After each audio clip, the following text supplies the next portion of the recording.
One of the orders of business today, as Washington opens up for the day, is the judges demanded answers about what happened with the sentencing memo in the case of Taylor Taranto. You'll recall Taranto was found guilty in May of menacing outside the D.C. home of former President Obama. He was also accused of being part of the January 6th riot, but he got his pardon before that case ever went to trial. In the initial memo, a 14-page memo, two prosecutors on the Taranto case noted that he had been accused of being part of January 6th, and that January 6th was a riot, and that a mob was responsible for it, and that there have been conspiracy theories about it since.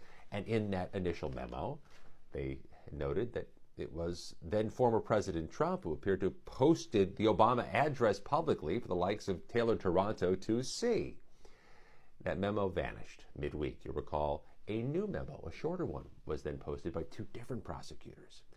And it did not reference Trump, and it did not reference January 6th, or that it was a riot, or that there was a mob.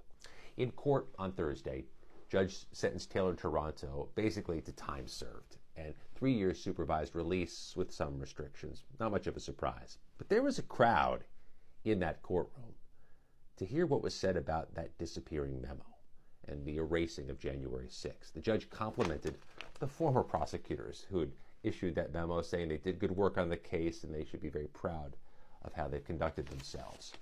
And he ordered some answers, and the new prosecutors assigned said they'd like a week to do so. Some of this is just an argument in principle, because here's the original memo.